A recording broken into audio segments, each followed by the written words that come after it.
Salut, bienvenue en Africanité. Aujourd'hui, nous allons parler de sport, de reconversion, Ali Bomaye, et de musique, forcément, avec la quintessence de l'humanité féminine musicale. C'est la nouvelle sensation pop. Elle s'appelle Valérie Ekoumé. Regardez ses antennes paraboliques, elle est connectée à toutes les nations, à toutes les générations. Ça va être terrible. Portez-vous bien et mention spéciale. Ali Bomaye.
Sache que ma porte t'est ouverte à tout moment et ce quoi qu'il t'arrive.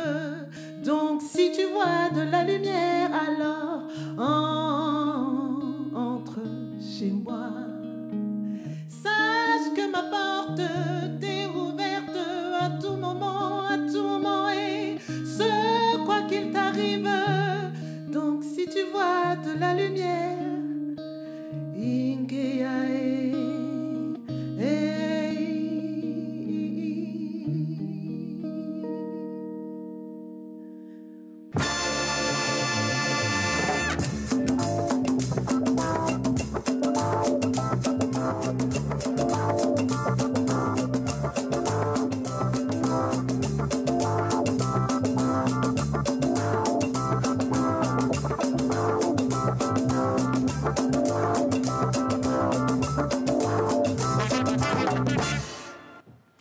Salut à tous, merci de rejoindre Africanité, le magazine Culture et Société de TV5 Monde qui ce mois-ci aborde le thème de la reconversion des sportifs de haut niveau, je devrais même dire de très très haut niveau.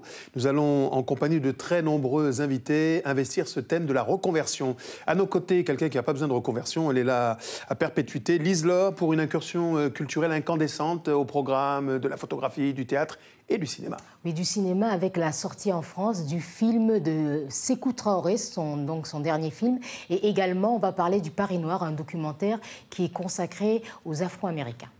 À nos côtés, un reconverti pour les substances littéraires assumées. C'est vous, Christian Eboulet, un coup de cœur? Ngugi wa Thiong'o, le Kényan, qui devrait déjà avoir le prix Nobel de littérature. Je ne sais pas ce qu'il fout en Suède. Hein, enfin, châtiez votre verbiage, monsieur. Enfin. Nous sommes sur TV5. Avec nous également, la quintessence de l'humanité musicale, c'est la nouvelle pépite, sensation, éprouvée du côté du juron des musiques pop africaines. Elle est originaire du Cameroun, elle s'appelle Valérie Ekoumé. Et elle nous offre son deuxième écrin à déguster à satiété. Le tout sous le regard bienveillant de notre grand témoin. Nous sommes très heureux et pas peu fiers d'accueillir l'ancien international ivoirien, Olivier Tebili. Soyez le bienvenu. Bonjour. Aquaba, comme on dit. Du côté de chez vous, en Côte d'Ivoire. Alors, ce que je peux dire, c'est qu'après une carrière intense d'une quinzaine d'années, vous êtes reconverti dans une activité viticole.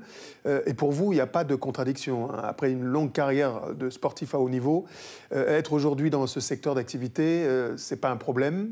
Au contraire, parce que vous avez définitivement tourné le dos, si j'ai bien compris, au football. C'est tout à fait ça, oui. Oui. j'ai définitivement tourné le dos au football.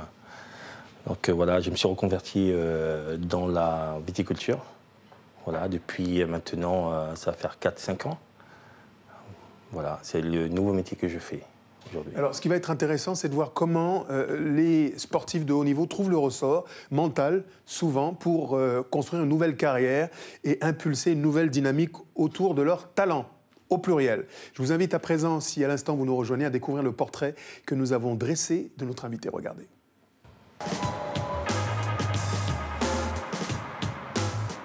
Nous sommes à Cognac, dans le sud-ouest de la France. En cette période, les vignobles verts en été sont aux couleurs de l'automne. À l'approche de l'hiver, les quelques 5000 exploitants viticoles veillent à préserver la fertilité des sols, comme Olivier Tébili. Des terrains de football aux champs de vigne, c'est la nouvelle ère de jeu de cet ancien international ivoirien. Un choix de fin de carrière singulier, mais au final, une reconversion réussie. J'ai découvert le monde de la viticulture étant jeune, en essayant de me faire un peu d'argent de poche. Le fait de côtoyer la vigne, d'avoir une totale liberté, d'être en plein air, d'avoir une réflexion sur soi-même, tout en travaillant, m'a vraiment plu. Et je me suis dit, voilà, après ma carrière, pourquoi pas faire ce métier, quoi. Et donc, quand j'ai eu l'opportunité de signer ce fameux contrat pro, la première des choses que j'ai faites, j'ai acheté quelques hectares de vignes et j'ai continué ma carrière de sportif jusqu'à ce que je la termine.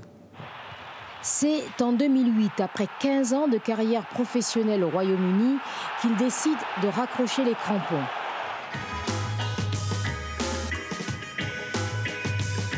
Le jeune retraité choisit alors de se consacrer entièrement à sa passion d'enfance, la viticulture. Installé à Cognac depuis les années 90, il a fini par se faire une petite place dans cet univers discret du monde du cognac, un milieu où l'on est souvent producteur de génération en génération. Le fait d'être le seul noir dans le monde du cognac, non, pas du tout, j'ai eu aucune pression. Je fais aujourd'hui le métier qui me plaît et en plus je travaille sur mon exploitation, donc j'ai plutôt intérêt à m'appliquer moi-même, j'ai une exigence envers moi-même. J'ai plutôt la pression des aléas climatiques, donc je me dois de mener mon exploitation à bon terme tous les ans pour pouvoir apporter ma production auprès des partenaires avec lesquels j'ai signé les contrats. Amoureux de ses terres, Olivier partage inlassablement sa passion avec sa famille et son cercle d'amis, avec un objectif, conquérir le marché de son continent d'origine, l'Afrique.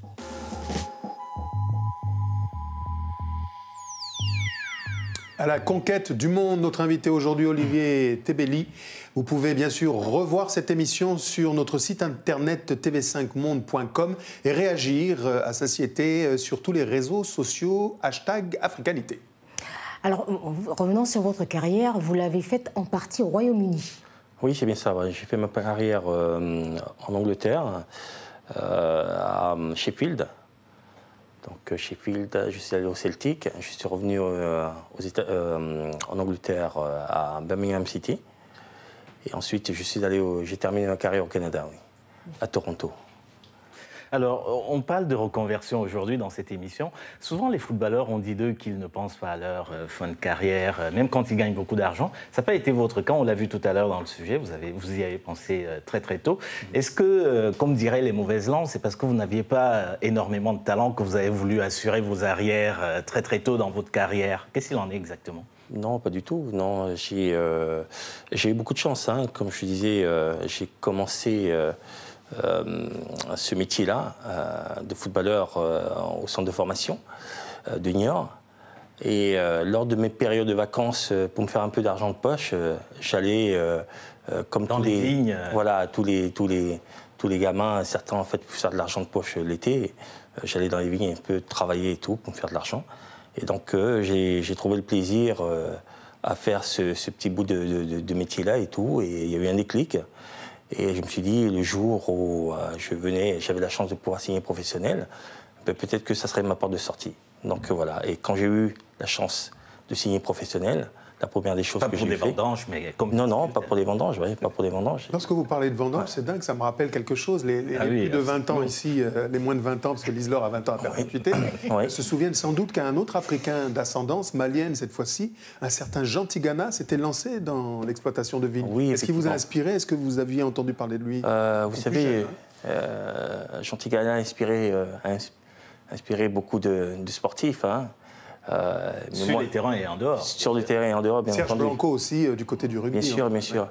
Mais moi, j'ai vraiment eu beaucoup de chance, par le biais des connaissances et tout. J'ai eu la chance de côtoyer la viticulture. Et c'est réellement ce qui m'a inspiré, voilà, à pouvoir le faire après ma carrière de sportif. Alors, vous êtes ici une famille de footballeurs. Vous êtes notamment le cousin de Didier Drogba qui est en fin de carrière. Alors, comment cette reconversion a été perçue par votre famille? Alors, la famille, très bien, très bien. Ma mère était très heureuse parce que j'ai pris la décision d'arrêter ma carrière pour justement m'occuper de mon exploitation. C'était surprenant, ça a surpris pas mal de monde. Mais en même temps, j'ai eu le soutien de toute la famille, donc, qui m'a motivé réellement à rompre mon contrat et de rentrer et de faire ce choix de vie-là, en fait. Ouais. Vous étiez un néophyte et puis africain. Est-ce que vous avez rencontré des difficultés par rapport à ces différents aspects au début? Oui. C'est toujours un peu difficile. Pourquoi? Parce que les exploitations se transmettent de génération en génération. Donc, quand on arrive un peu d'ailleurs et on habite un endroit comme Cognac, où il n'y a que des exploitations viticoles, pardon, c'est un peu plus difficile, bien entendu. Mais j'ai eu beaucoup de chance. Parce que dès mon premier contrat, j'ai eu la chance d'acheter quelques hectares de vignes. Et par la suite, quand je suis rentré, j'ai pu rencontrer sur mon chemin d'autres personnes qui m'ont permis d'acquérir... un ange gardien. Voilà, un ange gardien, on pourra dire ça, qui m'a permis d'acquérir et de m'agrandir surtout au niveau de mon exploitation. Voilà. Alors, comme beaucoup peuvent l'imaginer, la reconversion d'un sportif de haut niveau n'est pas chose aisée. Il y a des embûches pour les footballeurs en particulier, parce que la compétition est intense. Comme en témoigne ce reportage réalisé au Mali, que je propose de découvrir par notre confrère Kaoru Magassa. Ça, c'est Cyril Keita, qui a joué au Barcelone, à Lens. Et ça, c'est Boraligo, lui aussi, il a joué en France. Et ça, c'est moi, Boubacar Diarra, qui a joué en Allemagne. Boubacar Diarra était titulaire de la grande équipe du Mali, éliminée en demi-finale par le Cameroun, vainqueur de la CAN en 2002. Après une longue carrière en Bundesliga, en Allemagne, le défenseur international décide de rentrer au pays. Je ne voulais pas rester là-bas sans emploi. Donc je voulais venir dans mon pays pour essayer de faire quelque chose. Le temps que j'ai passé là-bas, venir partager mon savoir avec les enfants, avec les jeunes, mais on ne nous a pas donné d'abord l'opportunité de le faire. Au siège de l'Union nationale des anciens footballeurs du Mali, la reconversion des sportifs de haut niveau est un problème récurrent qui vient s'ajouter à ceux de la vie quotidienne. Souvent, les uns et les autres ont des problèmes sociaux, des problèmes familiaux. Et c'est le cadre pour échanger, c'est le cadre pour ouvrir une cotisation, pour faire une quête, pour venir aux côtés de ceux qui sont vraiment dans des difficultés énormes. Paradoxe, pour un sport collectif, l'après-football se prépare de manière individuelle. Pas facile pour des joueurs qui se sont consacrés totalement à leur carrière. L'essentiel n'est pas le temps de jeu qu'on fait où on est sous les applaudissements, les acclamations, mais c'est après que les choses deviennent autrement plus difficiles ou délicates à gérer. Autre mission de cette association, faire en sorte que les nouvelles générations préparent au mieux leur reconversion dans un pays où le chômage est endémique. De la reconversion apaisée des sportifs de haut niveau, nous parlons aujourd'hui en présence de nouveaux et nombreux invités, au premier rang desquels Claire Carrier, soyez la bienvenue. Merci. Vous êtes médecin du sport, spécialisé en psychiatrie, membre du comité scientifique de sport et citoyenneté, auteur de très nombreux ouvrages que nous évoquerons abondamment tantôt. À nos côtés également, quelqu'un qui nous vient de Suisse, nul n'étant parfait. Vous êtes universitaire à l'Institut des sciences du sport de Lausanne et vous avez travaillé sur l'après-carrière des sportifs, notamment sud-africains et actuellement ceux du Cameroun. Alors justement, à propos de ces sportifs sud-africains et camerounais, des footballeurs que vous avez suivis, est-ce que vous diriez que les pays africains ont les moyens et la volonté d'accompagner la reconversion de ces sportifs, qu'ils soient footballeurs d'ailleurs ou qu'ils pratiquent d'autres sports? Bonne question, mais permettez-moi peut-être quand même de reposer la question différemment. Je ne suis pas certain que les pays aient cette vocation et soient obligés de faire ça. Alors certainement qu'avoir des aides, c'est quelque chose qui peut favoriser une après-carrière, mais un des grands problèmes des sportifs, et qu'ils soient africains ou qu'ils ne le soient pas, c'est le fait de réussir à se prendre en charge aussi soi-même après une carrière durant laquelle on a été habitué à être un peu mis dans un cocon, et donc tout était plus ou moins fait pour nous-mêmes. Peut-être que vous pourriez en dire quelque chose. Et donc je pense que ce qui est vraiment difficile, c'est réussir à se prendre en main quand on sort de ce cocon, justement. Alors, c'est à vous que j'ai envie de poser la question. Claire, lorsqu'on parle chez les sportifs de reconversion difficile, on parle de petite mort. C'est une locution un peu violente, non? Oui, tout à fait. Il ne s'agit pas d'une petite mort, il s'agit, ce que je dirais, plutôt de la ménopause. C'est une ménopause... C'est encore plus violent, permettez. Ou l'andropause. Non, l'andropause, c'est pas pareil, ménopause. C'est-à-dire que quand on dit mort, ça veut dire l'arrêt de quelque chose. Mais quand on dit petite mort, ça veut dire que ce serait, dans l'imaginaire, c'est une mort partielle. Effectivement, la femme a dans ses gènes, dans ses rythmes, dans sa biologie, la connaissance d'une partie de son corps qui arrive à maturité et qui décroît en même temps dans sa vie. Alors, appliqué aux sportifs de haut niveau, appliqué aux sportifs, ça veut dire que le parcours de la transformation du corps comme de l'esprit vers une carrière sportive et puis après sa décroissance, c'est un artefact, c'est un parallèle par rapport à la vie quotidienne. Pour les néophytes comme lui, un artefact, en deux mots. Un artefact, c'est une trajectoire parallèle, quoi. C'est pas la vie. La vie, elle est entre sa propre naissance et sa propre mort.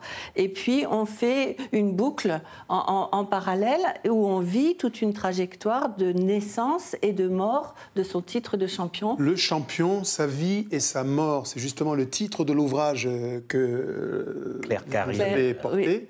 Oui. Aujourd'hui, Psychanalyse de l'exploit aux éditions Bayard. Comme le disait Jérôme Berthoud tout à l'heure, ces sportifs qui ont été choyés, adulés, portés, couvés, voilà, etc. C'est un choc pour eux de devoir s'assumer dans un second temps. Vous dites que c'est tellement violent que cela peut pousser parfois au suicide. Absolument. Et le problème très très important, c'est de garder à dose minimum un contact avec la réalité d'avant le sport. Et c'est pour ça que Olivier a mis en place quelque chose de tout à fait remarquable en choisissant d'acquérir ce vignoble en même temps ou dans le même temps que son investissement du très haut niveau sportif. Comme ça, il y avait la trame de son choix précédent qui a pu accompagner son retour. Et il a pu reprendre le fil de sa vie tout en ayant réussi les deux paramètres. Ça, c'est tout à fait remarquable. Alors justement, Olivier Tebili, dites-nous, est-ce que finalement c'est plus facile la reconversion lorsqu'on est dans des sports plus médiatisés et dans lesquels il y a plus d'argent, comme le football que vous avez pratiqué? Non, pas forcément. Moi, comme je disais tout à l'heure, j'ai eu vraiment une opportunité. L'opportunité s'est présentée. J'ai eu rencontré des gens sur mon parcours qui m'ont permis de découvrir un métier, indirectement. Et donc, suite à ça, j'ai trouvé du plaisir. Pour signer professionnel dans un club, quand on est jeune, c'est difficile. Oui, bien sûr. Donc, je ne savais pas si j'allais pouvoir signer professionnel, mais par contre, j'ai rencontré quelqu'un sur mon parcours qui m'a permis de découvrir autre chose. Et donc, c'est quelque chose qui m'a, en fait, avec un peu de recul, où j'ai eu un déclic, en fait. Et me dire que peut-être que si je venais à ne pas signer professionnel, ça serait une porte de sortie pour moi. D'accord. Indirectement. Alors, Jérôme Berthoud, il parle de cette chance, de cet ange gardien, mais en France notamment, il y a un rapport qui souligne qu'il y a des sportifs de haut niveau qui vivent la grande précarité. Et en Afrique, alors vous connaissez le Cameroun et l'Afrique du Sud notamment, les sportifs ont souvent beaucoup de mal à intégrer les instances dirigeantes. Ils pourraient, comme ça, mieux s'occuper d'eux. Comment est-ce que vous percevez cette difficulté vue d'Afrique ? Alors effectivement, c'est un discours qui revient souvent dans les paroles des anciens footballeurs que j'ai rencontrés.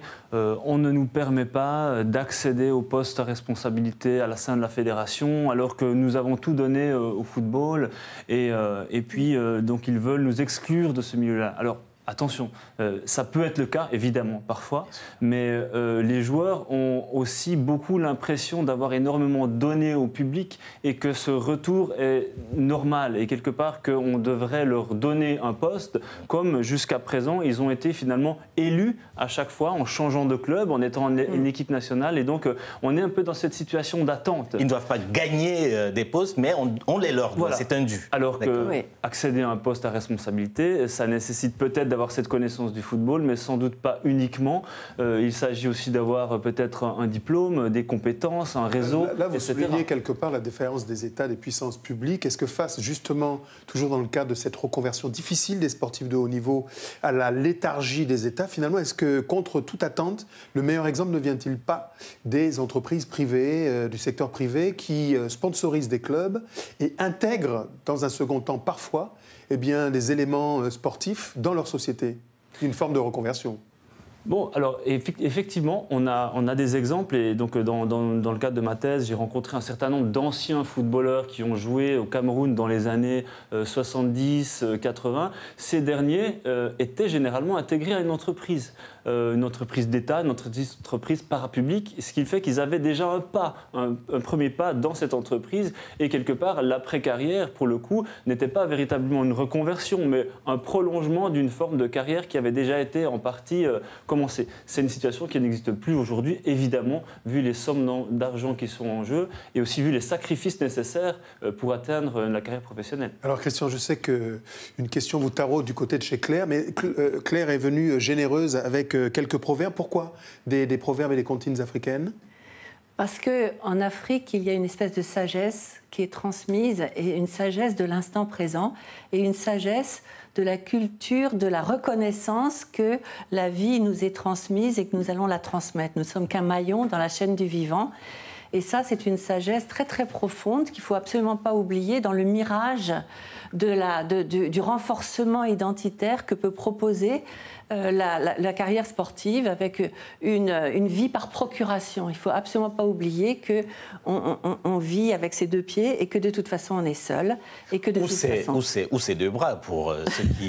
Si vous permettez que je lise quand même, ne repousse pas du pied la pirogue qui t'a déposé sur la berge. C'est un peu ne pas vendre la peau de l'ours avant de l'avoir tué. D'une part, et d'autre part, ne pas nier ses origines. Le soleil n'ignore pas un village parce qu'il est petit. Voilà, ça c'est la question de la performance.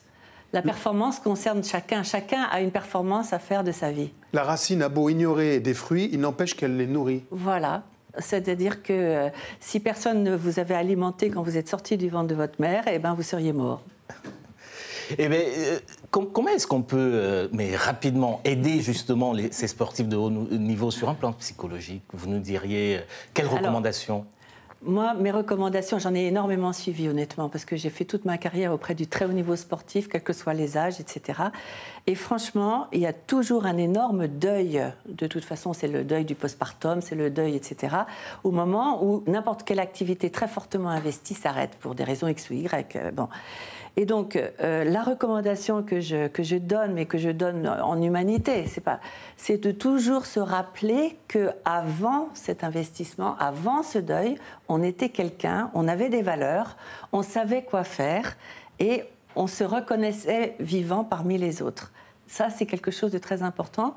Et je pense que dans la tradition africaine, honnêtement, j'ai pas mal travaillé dans les traditions africaines, et il y a cette notion que de toute façon, on est lié à la terre et on y retournera, et c'est beau. Et on aime cette situation-là. On aime la vie parce qu'elle est donnée, c'est un cadeau, et qu'elle ne se résout pas à elle-même. Et de se recaler avec cette vérité existentielle, que la vie n'est pas une galère. Elle nous avait prévenu. Jérôme, très court, une recommandation, une seule, s'il n'en devait rester qu'une seule. La reconversion ne se prépare pas le jour de la fin de la carrière. Voilà. Je pense que là, on va être d'accord sur ce point. Se reconvertir, ou en tout cas prévoir l'après, c'est penser à ceci, à faire les choses correctement au moment voulu. Donc ça, c'est peut-être mon principal conseil. Claire, une faveur, pour une consultation gratuite pour mon collègue. Il a un problème de transfert. Il a le vertige de lui-même. Est-ce que vous pouvez faire quelque chose pour lui? Le vertige de lui-même. C'est possible? Asseyez-vous par terre et respirez. Ah, merci. Ainsi soit-il. Reconversion difficile, stress, contre-performance, accident du travail. Merci à tous les deux d'être passés sur ce plateau. Merci. Je vous propose à présent de découvrir l'envers du décor de la pratique du sport de très très haut niveau à travers la douloureuse expérience de l'international guinéen Ousmane Bangoura qui va nous rejoindre dans quelques instants sur ce plateau.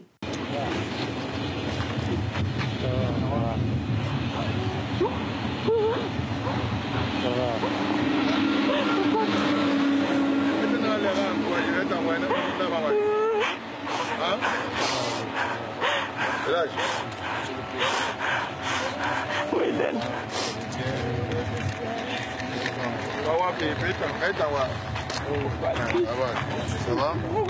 Ça va bien? Et là, je reste en Wapé. Ça va? Du courage, du courage. Bonjour madame.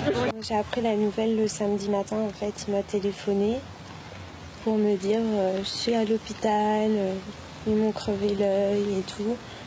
Donc, moi j'étais désemparée quoi. Je me suis dit, moi ce qui m'a fait mal, c'est que je me suis dit pourquoi ça lui arrive à lui. En fait, le plus dur, ça a été d'avertir la famille d'Ousmane, de trouver les mots justes, parce qu'eux aussi étaient encore loin, et de dire, bon ben voilà, votre fils a reçu un coup lors d'un match, bon ben, ça arrive dans son métier, mais il est vrai que beaucoup de choses sont remises en question, et moi aussi j'avais de la peine, mais je savais qu'il ne fallait pas que je craque devant Ousmane, quoi. C'était ça le plus important. Si je craquais, il se laissait aller, quoi. Donc c'est le t-shirt que le club a fait pour moi. Puis ils ont donné ça à tous les spectateurs qui étaient au stade. Et puis après, ils sont venus me voir à l'hôpital, tous les joueurs, avec ce t-shirt, avec mon numéro 31 qui est là. Que personne ne va le mettre, c'est quand je vais revenir là-bas que je vais le reprendre, quoi. C'est le maillot où j'ai eu mon accident aussi. C'est un maillot de souvenir que je vais regarder toujours. Voilà. Numéro 31.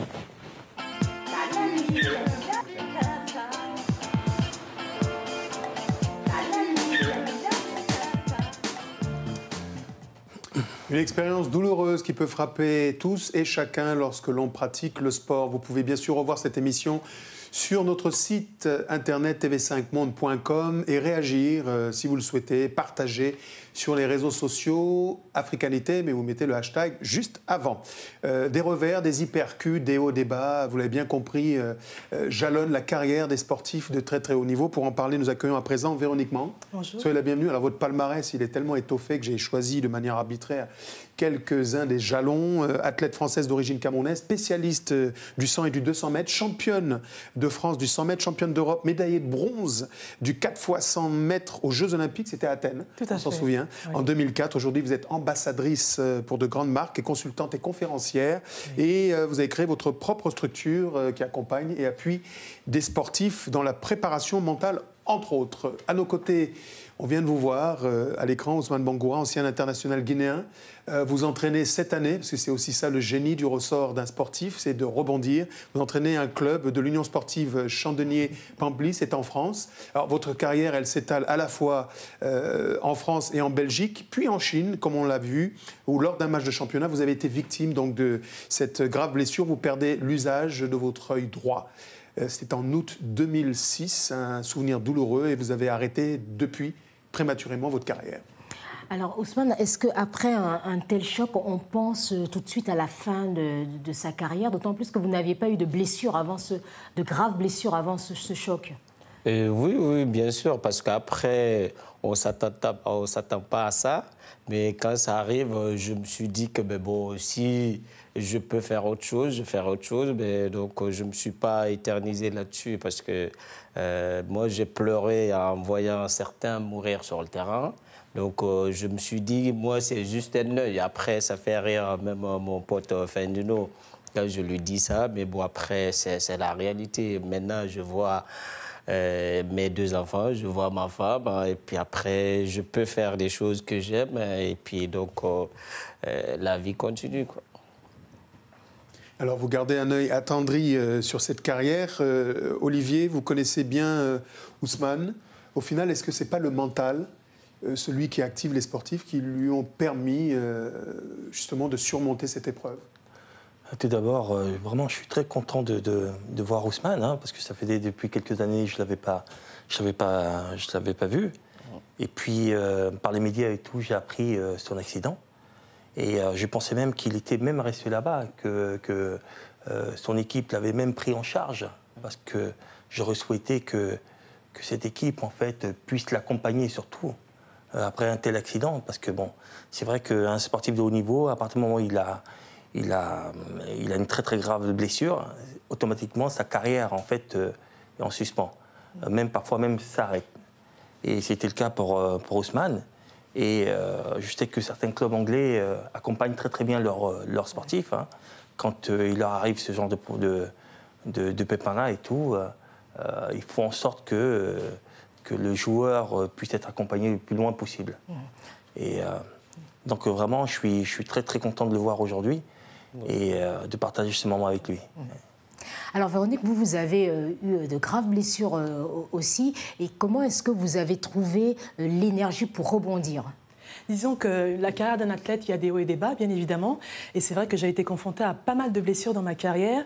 Et je pense que la persévérance est une valeur qui m'a vraiment beaucoup aidée à surmonter les obstacles, à rebondir après les échecs. Et c'est vrai que j'ai bénéficié aussi d'un accompagnement d'un psychologue du sport. Je pense que c'est fondamental et ça m'a vraiment beaucoup aidée à rebondir.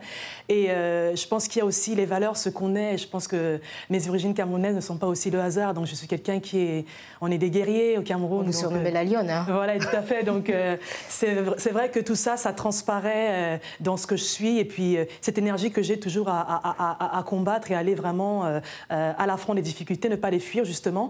Et j'ai toujours pris les difficultés comme des opportunités pour pouvoir, justement, se construire et se réinventer. Alors, c'est peut-être pour ça que vous avez vous-même, après, désiré accompagner aussi les sportifs faire du coaching mental. Tout à fait. Je pense que ce n'est pas le hasard. Mon parcours de 15 années de carrière n'est pas le hasard.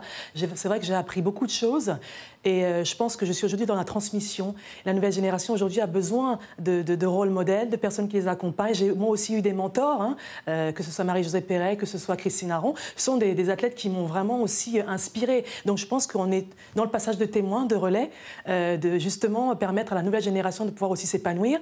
Et je fais actuellement une formation chez Transfert qui m'aide justement à avoir des outils, des compétences pour pouvoir justement accompagner les sportifs de haut niveau dans la gestion de leur carrière et puis surtout la gestion des émotions, du stress et de l'entourage, effectivement aussi. Alors, vos 2 expériences sont des témoignages importants pour ceux qui nous regardent dans tous les girons de l'existence, parce que l'esprit et les valeurs du sport, on les retrouve au quotidien. Une femme qui éduque seule ses enfants fait appel parfois à des ressorts que les sportifs utilisent pour aller plus loin, aller plus vite, aller plus haut, aller plus fort. Alors Ousmane, vous dites que face à cette épreuve, on ne peut pas réussir tout seul. Vous avez bénéficié de l'appui des autorités guinéennes, mais également de votre ancien club de football en Chine, sans oublier le rôle de votre famille qui ne vous a pas lâché. Hein. Voilà, moi, de toute façon, mon club a jamais voulu me laisser partir dans un premier temps. Et puis, c'est moi qui ai décidé de rentrer en France pour me soigner. Et puis après, revenir là-bas. Mais bon, pendant que j'étais là, mon petit, il avait 5 mois, je le voyais tous les jours. Et je voyais ma femme tous les jours, qui m'a beaucoup apporté. Jusque-là, ça va faire 20 ans l'année prochaine.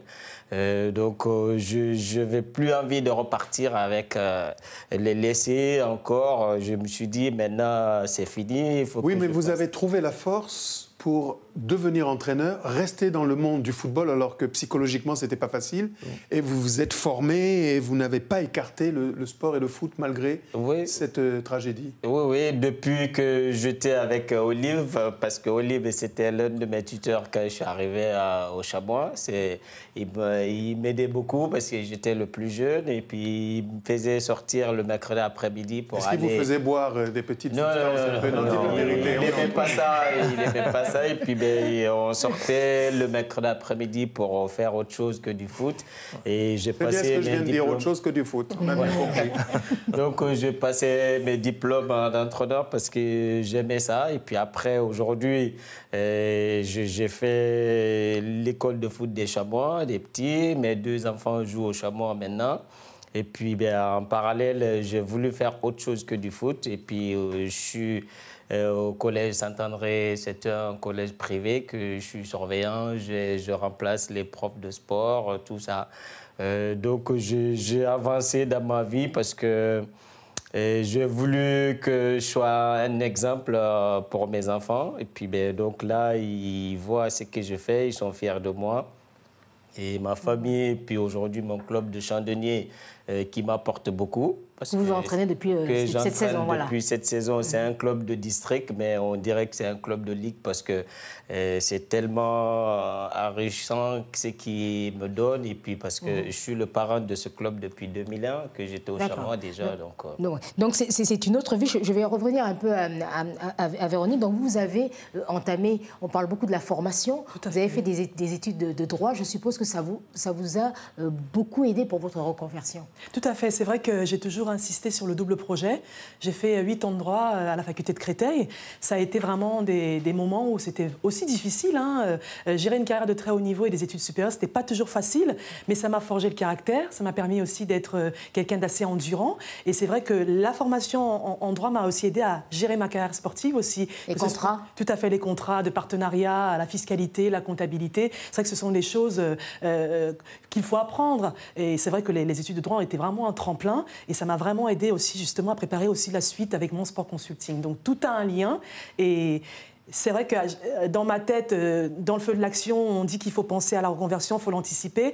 Mais je pense qu'au final, c'est ces derniers mois que j'ai vraiment pris le sens de ce que c'était, de ce qui était vraiment mes profondes aspirations, mes profondes motivations. Et comme je suis quelqu'un de passionné, de challenger, mon sport consulting est clairement un challenge que je veux relever. Effectivement, il y aura des hauts et des bas, bien évidemment. Mais je sais que j'ai les valeurs pour aller au bout et que je ne lâcherai rien de toute façon.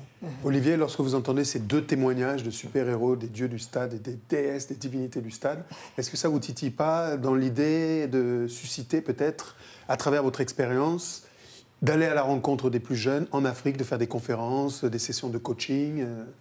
En Afrique, c'est un peu plus difficile parce que mon exploitation me demande beaucoup plus de temps. Voilà, mais sinon, j'ai l'opportunité aussi de rencontrer des jeunes Africains sur Cognac, avec qui j'échange énormément. Et c'est vrai que la reconversion est vraiment quelque chose de très importante. Très importante. Pourquoi? Parce que, comme on est tous ici, après sa carrière, on est laissé à l'abandon, on est laissé face à nous-mêmes. Et si on ne l'a pas préparé, réellement, ça devient quelque chose de beaucoup plus difficile. Par contre, je suis vraiment... La question que je voudrais poser, c'est que... Excuse-moi la manière dont je la pose. C'est beaucoup plus facile en tant que sportif d'athlétisme de préparer sa reconversion par rapport à un footballeur. Comment est-ce que tu as pu t'organiser en fait pour pouvoir préparer ta reconversion? Disons que j'étais sur l'INSEP dans mes premières années et j'avais la faculté de Créteil à côté, donc je faisais les allers-retours entre le 112 chez moi, sur Saint-Maur, l'INSEP. Et c'est vrai que ça m'a demandé énormément d'organisation. Je pense que l'organisation, ça reste la clé qui m'a permis justement de pouvoir concilier les deux. Je faisais parfois les examens de droit avant les autres, avant mes collègues étudiants, parce que j'avais les compétitions d'athlétisme. Donc il fallait toujours arriver à manager tout ça. Et c'est vrai que ça demandait beaucoup d'investissement et de construction, et c'est ça aussi qui m'aide aujourd'hui aussi à pouvoir me reconstruire. Donc j'ai un process mental qui a été installé, de pouvoir toujours m'organiser, d'être toujours là où il faut, d'avoir un plan, une stratégie, d'établir des objectifs, anticiper les aléas, les minimiser. C'est comme dans le sport de haut niveau. Alors, j'invite tous et chacun à méditer ce qui suit. Nous avons été victimes d'une attaque attaccatoire de quelqu'un qui procède déjà à sa reconversion de journaliste parce qu'il nous a piqué des questions. C'est monsieur Olivier Débili ici qui prépare après la viticulture sa reconversion dans le journalisme. Tout le monde est témoin. Sur ces paroles bienséantes, merci à tous les deux. Bonne chance pour la suite. Merci. Bon retour en vos fiefs respectifs. Nous méditons la suite, justement, à travers quelques-unes des grandes lignes qui ont jalonné l'actualité. C'est chez nous et ici, le Zap Africanité.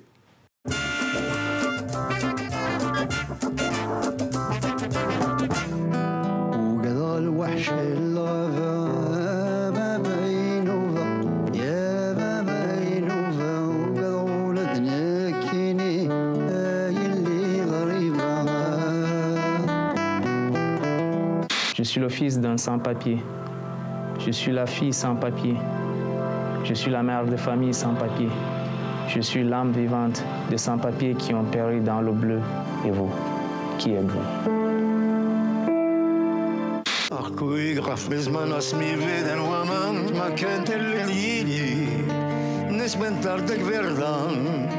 Quand c'est que j'ai ma naturalisation? Hein? Ça y est, elle est faite. Tout est prêt.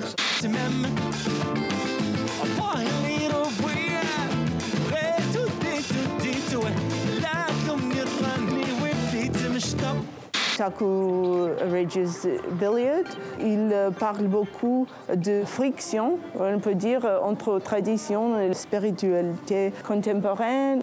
Il est très fâché avec les églises évangéliques parce qu'il prend beaucoup d'argent des pauvres.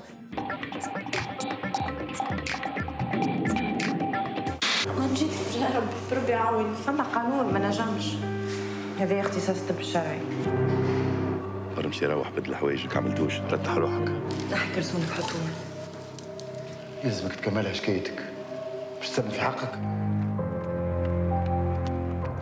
Nous les Bozo, par rapport, on n'a pas beaucoup de choses avec l'État. Parce que tout ce que nous on fait la pêche. Donc l'État là, il nous aide pas beaucoup. Avant, je lavais les ustensiles, je nettoyais les sols et balayais la maison. Maintenant, nous-mêmes, on a compris un peu qu'il faut aller étudier. Les pygmées, et ça, même moi, je ne savais pas la vie qu'ils avaient. Je ne savais pas que la déforestation les emmenait à toujours aller au plus profond de la forêt parce que les animaux fuyaient. Et eux, ils ont besoin de chasser pour pouvoir manger. Et que c'était un péril aussi pour leur vie, en fait. Et qu'ils étaient en même temps marginalisés dans leur propre pays.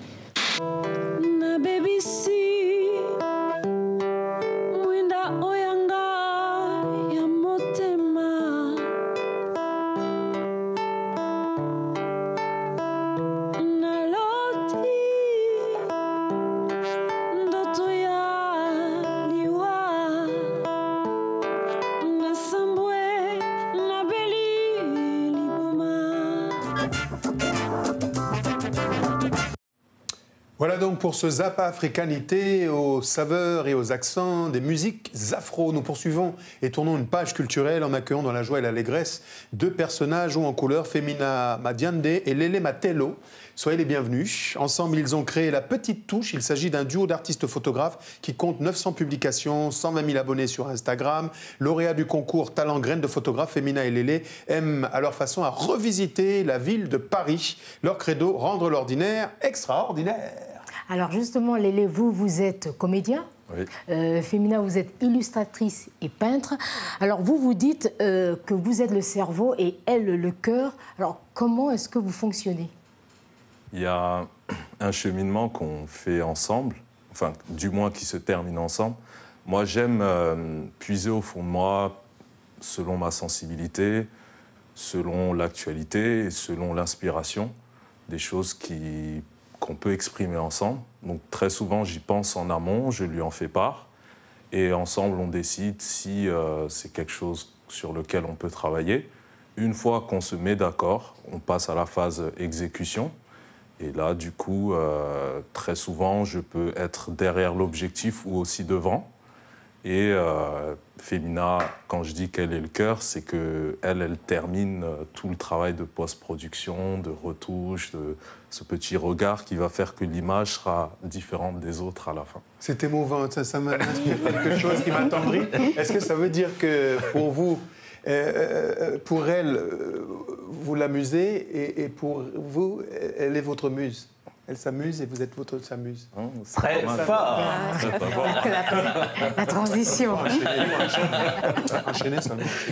Oui, absolument. Femina, finalement, vous travaillez tous les deux la photographie et Paris, en dehors de vous et de cette muse qui est donc la vôtre, vous filmez beaucoup de choses dans les détails, notamment les immeubles dans Paris. Pourquoi cet attachement à la ville de Paris pour tous les deux? Déjà d'une part parce qu'on y habite et que du coup, on a toujours voulu proposer un regard différent et du coup partager notre regard à des gens qui ne connaissent pas la ville ou du moins leur permettre de redécouvrir la ville sous un nouveau regard. Olivier, lorsque vous entendez ces deux damoiseaux et zèles qui sont des créateurs de leur temps, est-ce que ça vous donne le temps, vous, de vous connecter dans vos vignes? Est-ce que vous êtes sur Insta? Est-ce que vous êtes sur la culture? Est-ce que la musique, le jazz, le zouglou, le silbiti? Écoutez, vraiment, je trouve ça passionnant, quoi, en fait, hein, parce que moi, je souhaiterais vous inviter plutôt à venir me voir en Charente. Et vous êtes des photographes, et pour pouvoir faire un portrait de moi dans ma propriété, et pouvoir éventuellement, pourquoi pas l'exposer? Ça pourrait être une manière de s'amuser. Ouais, voilà. Effectivement, ouais. Ça pourrait être quelque chose d'intéressant. Ça me ferait vraiment plaisir. Ouais. Ouais. Que j'aime aussi l'art, oui. Alors, Christian, puisque nous avons été éconduits du partage, on n'est pas invités. Ah non, nous à poser dans la propriété de Sa Majesté. Est-ce qu'on peut enchaîner et faire fi de sa présence sur ce plateau? Absolument. Et en regardant du côté de la littérature, s'il vous plaît. Tout à fait, en parlant d'autres immensités, et donc du Kenyan Ngugi wa Thiong'o, qui nous gratifie d'un nouvel essai pour une Afrique libre, un essai absolument admirable, qui se situe dans le prolongement de l'essai que cet homme a écrit, c'est Décoloniser l'esprit. Il invite les élites, notamment africaines, à se désaliéner, à libérer les peuples africains. Vraiment, c'est paru aux éditions Philippe Ray. Je recommande très, très vivement. Et il est temps qu'il obtienne le prix Nobel. Hein. Motion de soutien, motion de soutien. On enchaîne avec un ami, un confrère et quelqu'un qui vous a touché au cœur. Absolument. Cheblim Saïdi, que nous connaissons tous oui, ici. qui était venu quand on a reçu Papa Wemba. Absolument. Absolument. Un chant d'amour de lui-même à son fils, parce que, vous le savez tous, son fils est atteint d'une maladie grave, la leucodystrophie. Et ici, Cheblim nous donne à voir en fait l'envers du décor. Il est lui-même fils de chanteur. Son père n'a pas fait carrière, mais lui fait carrière brillante. Et dans ce livre témoignage paru chez Michel Lafon, il raconte à son fils comment est-ce qu'il a quitté les Comores, son pays, pour venir en France, et quel est l'envers de ce décor, l'envers du décor de ce métier fabuleux, qui est juste chanteur, auteur, compositeur, qu'il fait. Je recommande aussi très très vivement Sur le chemin du Tahara, paru chez Michel Lafon. Donc sur ce, je vais demander à Lélé quels sont un peu les artistes qui vous ont inspiré. Il y a, sur le continent africain, il y a Seydou Keïta, qui est photographe. Qui est photographe. Moi, en fait, les artistes qui m'inspirent et me touchent, ce sont ceux qui suivent leur instinct, qui ne demandent rien à personne, qu'ils font ce qu'ils ressentent au fond d'eux et qu'ils le traduisent avec une sincérité qui les distingue. Et je vais terminer par là avec mon artiste préféré. En tout cas, je me base sur le film que j'ai vu avec Kirk Douglas qui a interprété le rôle, c'est Vincent Van Gogh. Moi, j'ai été vraiment touché par cet homme qui avait une folie et en même temps une passion de la peinture, cette envie de travailler à toute heure, en tout temps. Il mangeait pratiquement pas, il peignait toute la journée. Et pour moi, la vision de l'art, c'est ça. C'est quelque chose de continu, quelque chose de sincère. Un vrai artiste, il transpire ça, il vit pour ça. Et quand on arrive à traduire tout ce que l'on est dans une œuvre d'art, aussi belle soit-il, elle traverse les générations et c'est ça qui est fort. Parce que je ne l'ai jamais vu, j'ai jamais vu, je crois, ses œuvres même dans un musée, mais j'ai vu ce film, j'ai vu des tableaux par-ci par-là et ça m'a bouleversé. Ouais. Féminia, est-ce que vous diriez que c'est un peu grâce aux réseaux sociaux que vous devez cette visibilité et que sans Insta, peut-être que vous n'auriez pas eu à la fois cette créativité, cette exposition? Oui, je dirais que c'est grâce aux réseaux sociaux. On utilise principalement Instagram comme un outil de partage. Et du coup, on a été repéré à nombreuses reprises par Instagram par rapport à notre travail. Et ça a vraiment pris beaucoup d'ampleur. On s'y attendait vraiment pas, mais c'est en partie grâce aux réseaux sociaux, oui. Quand on commence par la photo, parfois on bifurque vers le 7e art. C'est une excellentissime transition. Quel talent, je sais. Nous enchaînons donc, Lise-Laure, pour parler cinéma avec la récente sortie en France de L'œil du cyclone. Oui, L'œil du cyclone, c'est donc le film du réalisateur burkinabé Sékou Traoré. Ce film, en fait, porte le même nom qu'une pièce de théâtre de Luis Marquez, et qui sera d'ailleurs sur notre plateau tout à l'heure. Et le film, en fait, raconte, je dirais, l'histoire d'un enfant soldat, d'un rebelle, qui est défendu par Mouna Ndiaye, donc jeune avocate. Mais vous allez voir, défendre ce rebelle n'est pas chose facile. Je vous propose de voir ensemble la bande-annonce. Serais-tu prête à plaider une affaire aux assises? Il n'y a pas eu d'assises depuis 2 ans. Justement, Emma, je t'offre le procès du siècle.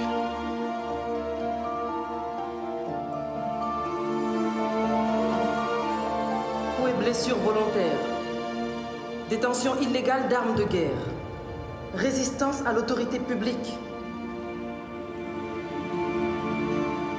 En tout cas, mademoiselle, si c'est vous qui allez le défendre, soyez extrêmement prudente avec cet homme. Parce que de l'expérience que j'en ai en Sierra Leone et au Congo, ils ont plus besoin d'un suivi psychologique que d'un procès. Tant qu'ils ne sont pas déconditionnés, ils restent toujours potentiellement dangereux. Si vous ne le renvoyez pas tout de suite en cellule, j'informe le président par la presse que sa police torture mon client pendant l'instruction. Vous avez été engagé dans le Front de Libération à 8 ans. Les enfants, là, c'est les meilleurs soldats du monde. Fais-moi plaisir. Joue au con, qu'on puisse te descendre. Mesdames et messieurs, la cour. J'appelle l'accusé, plus connu sous le nom de Hitler Mussolini à la barre. Si je veux vous défendre, c'est pour qu'il y ait un vrai procès, que le pays ne vous lynche pas pour faire du spectacle. 40 000 enfants assassinés ou disparus. Des centaines de villages détruits. 200 000 personnes déplacées. Un objectif, prendre les mines. Venez donc. Venez pas de chien.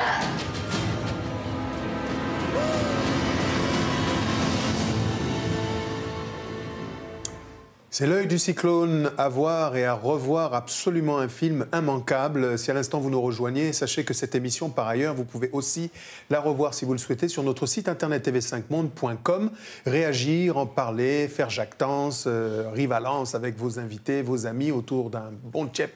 Si vous êtes à Dakar, un bon mafé à Bamako, un bon... Non, à Douala, Londolé, il ne faut pas oublier. Bon, c'est reparti. N'hésitez pas. Africanité, vous mettez le hashtag juste devant à l'heure où nous accueillons une jeune et fine fleur de la musique pop africaine, nouvelle création, deuxième opus. C'est vous, Valérie Koumé, soyez à nouveau la bienvenue sur ce plateau. On vous a vu en tout début pour une interprétation assez rythmique. Non, elle était plutôt soft, mélodieuse, on va en reparler tout à l'heure. Vous êtes venu nous présenter Queen Nakingé, qui est votre deuxième écrin. On en parle dans quelques instants. À nos côtés également, Luis Marquez, auteur et scénariste, tant d'autres talents encore. On vous doit, entre autres, L'œil du cyclone, une pièce à succès, au théâtre, donc, au départ, écrite en 2003, qui a été jouée plus d'une centaine de fois à l'international et qui a été adaptée, on vient d'en voir des images, par le réalisateur burkinabé Sékou Traoré. Alors, Louis, dans le film, on retrouve les mêmes acteurs que dans la pièce écrite justement, comme disait Amobé, en 2003. Qu'est-ce qui vous a poussé à écrire cette pièce ? Ce qui m'a poussé à écrire cette pièce, c'était la situation qu'on a vécue en Côte d'Ivoire, la situation de guerre entre 2002, qui s'est étendue jusqu'à 2011. Et moi, quand il y a eu, vous savez, en Côte d'Ivoire, il y avait 2 rébellions, une du Nord et une de l'Ouest. Et moi, je travaillais à la frontière du Libéria à cette période-là. Donc j'étais confronté à ces bandes armées qui rentraient, donc on fuyait, après on revenait, etc. Et l'armée ivoirienne a fait appel à des supplétifs libériens pour contrer ces hordes d'enfants soldats, d'ailleurs, pour la plupart. Et c'était ce qu'on appelait les forces Lima. Mais comme c'était l'armée, ils avaient engagé ces gars à partir de l'âge de 18 ans. Donc c'était des adultes enfants soldats. Et on était confrontés à eux, c'est eux qui te faisaient les corridors de sécurité, etc. Après, ça s'est mal passé, on les a refait partir parce qu'ils ont débordé, évidemment. Mais du coup, moi, j'étais confronté à ces 2-là qui est venu, en les voyant et en voyant leurs yeux, on disait qu'il ne fallait pas les regarder dans les yeux quand on était dans les barrages. Moi, je suis un artiste, j'ai regardé et j'ai vu des yeux morts, j'ai vu des gens avec qui on ne pouvait pas discuter. C'était devenu des bêtes humaines, je vais dire, quelque part. Et d'où la question de me dire, bon, très bien, mais quand la guerre va finir, on fait quoi avec ces gars-là? Et de là, j'ai commencé à creuser. Je m'aperçois qu'aucun système des Nations Unies, aucune ONG internationale, personne ne s'occupe du cas particulier d'enfants soldats devenus adultes dans le conflit armé. Ils sont considérés comme des démobilisés. On leur donne $500 contre une Kalachnikov. Et après, on suppose, on espère qu'ils vont devenir des bons citoyens. Voilà d'où est né... Vous avez vu le film, Christian? Vous avez vu le film, Restons sur le film. Il est absolument magnifique. Merci. L'esthétique est incroyable. On est loin des clichés de Blood Diamond avec DiCaprio. Il n'a qu'à aller se coucher. Il vient vous voir à Abidjan. Dites-moi, quand vous avez écrit ce film, Maïmouna et Fargas sont juste exceptionnels. Vous pensez à eux déjà en écrivant le film? Ils avaient porté la pièce. Voilà, ils jouaient dans la pièce et Sékou Traoré qui a vu la pièce, c'est lui qui a eu... Moi, j'avais pas l'idée d'en faire un film, à vrai dire. C'est Sékou qui a vu la pièce et a dit je veux en faire un film. Voilà. Et puis après, il y avait le producteur aussi, Philippe Bronstein, qui l'a vu à la Villette, qui a dit la même chose. Donc il y avait un producteur, il y a un réalisateur. On pense tout de suite à Ezra de Newton Advocat. Oui, on est un peu... C'est vraiment vrai, le Nigérian. C'est la même veine. Un film magnifique et nous, on est un peu la suite. On est l'après, quelque part, d'Ezra, si on veut bien voir. Et du coup, ça a été un combat avec Sékou, parce que Sékou et moi, on s'est battus quand même pour faire ce film pendant 7 ans, quand même, mine de rien. Oui. Et on s'est battus pour garder ce casting-là, parce qu'on y croyait, parce qu'ils étaient habités, ils avaient porté les rôles pendant des années, et on n'avait pas mieux, quoi. Fargas, c'est de la bombe dans son rôle, et Maïmouna Ndiaye aussi. Donc, et pourtant, on nous l'a dit, mais prenez, si vous connaissez les dernières stars bankable, voilà, et donc on nous les propose en disant, oui, là, vous aurez de l'argent. Et nous, on a dit non. Et Sékou aussi a tenu mordicus. Il a dit pas question. Bravo. Et on est très fiers aujourd'hui, enfin, que le film sorte sur les écrans français. C'est un début. On va continuer le combat. Valérie, vous n'êtes pas insensible à ce thème ni à d'autres adjacents, puisque dans l'une des chansons de votre répertoire, vous parlez des migrants, parmi lesquels des enfants. C'est d'ailleurs avec cette chanson que vous avez ouvert cette émission. Oui. C'est une question qui vous touche puisque vous demandez à ce que l'on ouvre nos cœurs et les portes. Voilà, c'est ça. Je trouve que... en fait, cette chanson a été inspirée par un reportage sur la 2 où on parlait d'une petite fille qui avait perdu sa mère... La chaîne France 2, en France. D'accord. Qui avait perdu sa mère alors qu'elle montait sur le bateau. Et donc, elle a lâché sa mère. Et puis, elle a été, en fait, recueillie par des personnes en Europe. Et la dame et le monsieur qui l'ont recueillie, en fait, la dame est allée chercher sa mère, je pense que c'était en Italie, alors que c'était pas... On n'a pas le droit, en fait. Donc, elle a loué une caravane et tout ça. Elle a vraiment pris des risques pour réunir l'enfant et sa mère. Moi, j'ai une petite fille qui a 3 ans et demi. Donc, c'est un truc que j'ai vu qui m'a tellement touchée. J'ai trouvé ça très, très joli. Donc, voilà, j'ai écrit Ingea. Ça vous a inspiré une chanson. On reviendra sur votre musique dans quelques instants. Ce film, est-ce qu'on peut insister, Luis Marquez, pour dire que c'est dès les premiers jours, c'est comme ça que ça se passe au cinéma. Lorsque ça sort en salle, il faut qu'il y ait du monde, il faut qu'il y ait du buzz dès les premiers jours de sortie, sinon le film sort des circuits et ça pose toujours le problème de la diffusion des films, d'inspiration, les cinématographies africaines. Mais voilà, c'est vraiment tout le problème qui est là. Ce film, on a fait énormément de festivals à travers le monde, on a remporté 33 prix internationaux et malgré ça, ça fait 1 an et demi qu'on attend d'avoir la possibilité de le sortir, malgré que ce soit une coproduction française aussi, que Orange Studio l'ait pris en distribution, et pourtant on ne trouvait pas de distributeur. C'est presque un acte militant que Destiny Film fait en sortant ce film. Et moi, je viens de faire le tour de la France, les 2 acteurs aussi étaient là, pour aller vraiment au porte-à-porte, pour dire aux gens, venez le voir, après on fait un débat, après on en parle, et parce que c'est le bouche à oreille, les réseaux sociaux qui feront qu'un petit film indépendant africain arrivera à garder cette petite fenêtre ouverte qu'on nous a ouverte, parce que, à part le cas d'exception de Timbuktu, les films africains, on a un mal fou à les proposer, à les faire voir, et pourtant, voilà, il y a des merveilles. Comme on en voit chaque année au FESPACO, mais après on a du mal à les voir sur les écrans en France. Donc vous avez parfaitement raison, c'est maintenant. Regardez les salles, regardez sur Internet où ça passe. Il n'y a pas beaucoup, c'est une trentaine de salles à travers la France, mais c'est mieux que rien. Et donc on se dit en se battant et en sollicitant tout le monde, et vous les journalistes et ceux qui l'ont vu, il faut venir au début. Voilà, fallait le dire, et comme on dit en Côte d'Ivoire, en même temps est mieux. Oui. C'est pour ça qu'on enchaîne en musique pour faire plaisir à vos papilles gustatives de sensibilité musicale avec cette nouvelle sensation pop éprouvée, Valérie Ekoumé.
Elle s'appelle Valérie Ekoumé, un nom à retenir. Elle a prêté son nom, son talent à d'autres grands talents. Elle a eu la chance d'être couvée par le patriarche cofondateur de ce qu'on appelle la world music, Papa Manu Dibango. Mais elle a joué avec aussi Papa Wemba, accompagné Youssou N'Dour. On citera aussi, entre autres, Coco Mbassi, qui est l'une des grandes sœurs qu'il a accompagnée. Alors Valérie, vous êtes née en France, mais dans tous vos albums, on sent un attachement à l'Afrique et en particulier au Cameroun. Pourquoi? Parce que déjà, je suis camerounaise et à la maison, on écoutait beaucoup de... Ma mère aime beaucoup la musique, donc elle nous a fait écouter beaucoup de musique quand on était petite, ma sœur et moi. Et quand j'étais petite, en fait, j'étais chez mes grands-parents au Cameroun. J'ai vécu aussi 5 ans après au Cameroun, de 8 ans à 13 ans. Et j'ai joué avec tonton Manu Dibango, Coco Mbassi. C'est des artistes qui m'ont couvée, vraiment. Et lui, c'est un artiste qui m'a élevée aussi. Et donc, je ne me voyais pas faire autre chose que ça, quoi. Vous êtes une jeune artiste, mais déjà une très longue carrière. Vous venez de... Il en a cité quelques-uns, Maceo Parker, Youssou N'Dour, Papa Wemba, etc. N'en rajoutez plus.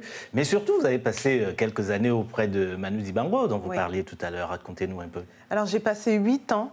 J'ai commencé... D'ailleurs, j'étais avec lui à Londres il n'y a pas longtemps. Et il m'a permis d'ouvrir ses concerts avec une de mes chansons de l'album précédent au Cameroun.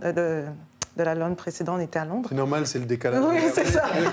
En fait, elle a des traumatismes de bourgeoise. Voilà. Elle voyage en business class, elle a les décalages horaires entre Dubaï, Londres, Aqua, Nubel et bientôt Cognac. Pas de problème. Oui, donc je suis restée 8 ans et en 2011, je lui ai dit, s'il te plaît, il faut que je m'en aille parce que il faut que j'aille chercher ma vie quand même. Voilà, je ne me voyais pas servir de maître. Il fallait que je me concentre sur... Ce que je préfère chez vous, vous savez ce que c'est? Non, quoi. Ce sont vos antennes paraboliques. Ah ouais. Vous êtes connectés avec le monde et ça réhabilite toutes les grand-mères d'Afrique parce que c'est le look des grand-mères. Mais ce qui est ancien est redevenu à la mode. Christian Eboulé, avec vous, on peut évoquer Abidjan, le pays des Belgos et des Alocos, le glogo de la lagune ébriée. Absolument. Et c'est pas notre invité qui me dira le contraire.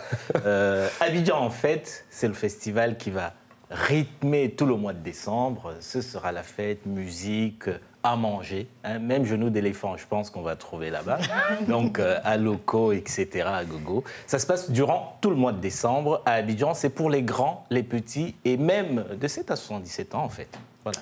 Lise Laure, avec vous, on termine avec un coup de cœur pour un film documentaire, Le Paris Noir. Oui, Le Paris Noir, alors c'est vraiment un passionnant documentaire, je vous le recommande, de Joanne Burke, qui revient un peu sur les Afro-Américains qui étaient arrivés ici dans la période de l'entre-deux-guerres et qui en fait fuyaient la ségrégation aux États-Unis. Alors ils ont été très bien accueillis. D'ailleurs, on dit que c'est grâce à eux qu'on consomme le plus de cognac, parce que à Montmartre, qui était le Harlem, on consommait beaucoup de cognac. Et justement, ce film revient sur toutes ces histoires. Alors, pendant qu'eux étaient bien accueillis, il faut savoir que l'État français colonisait en Afrique. Et donc, je vous propose de voir un extrait de ce documentaire. Au cours de la Première Guerre mondiale, les États-Unis amènent leurs fanfares en Europe. Les Français sont admiratifs des nouvelles sonorités qu'ils introduisent. Et subjugués par leur dynamique meneur, le lieutenant James Reese Europe. Who knew that James Reese Europe would visit Europe and create a revolution? I mean, the spirituals, the cakewalk, there'd been hints of this, but now, my goodness, here was this incredible band. Paris in the 1920s for African Americans is a city unlike any other in the world.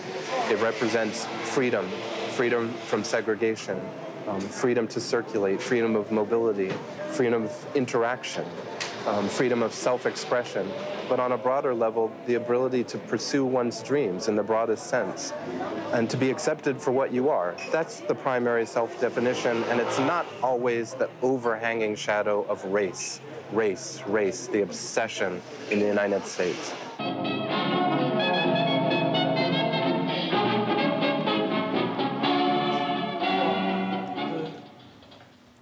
Le Paris Noir à déguster si ça n'est déjà fait. Et moi, j'en profite pour vous inviter à lire un bouquin, parce que ça m'a fait penser à un bouquin de Michel Fabre, qui s'appelle Harlem sur scène, qui raconte comment, effectivement, tous les Afro-Américains, tous les mouvements afro-américains, le Greenwich Village, Harlem, etc., que le 14e arrondissement, c'était le Paris Noir. C'est pour ça qu'il y avait le bal nègre, tout le monde dansait, le Charleston, la rue Blumet, tout ça. Demandez-moi si vous voulez, je fais une thèse en anthropologie. C'est déjà la fin, hein? C'est déjà la fin. Sa Majesté de Cognac, qu'en pensez-vous?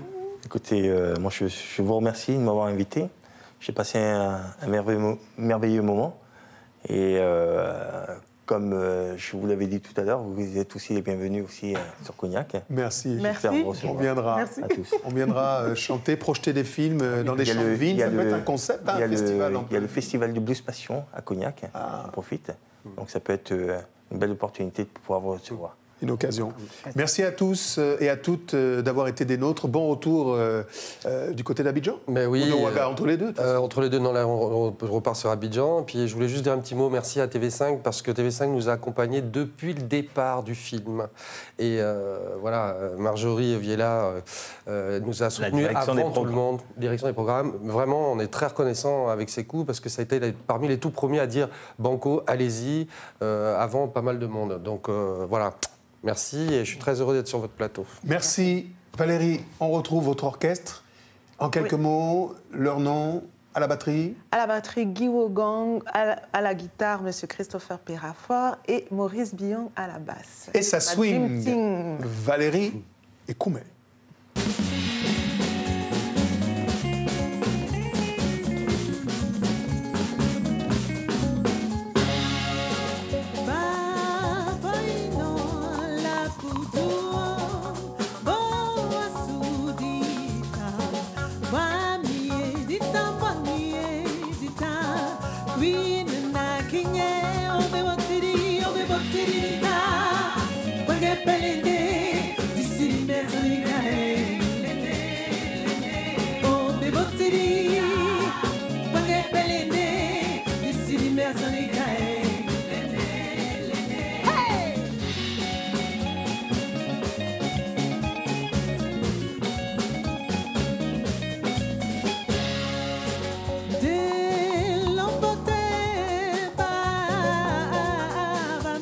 Soon.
Pelende, d'ici les mers, Lende.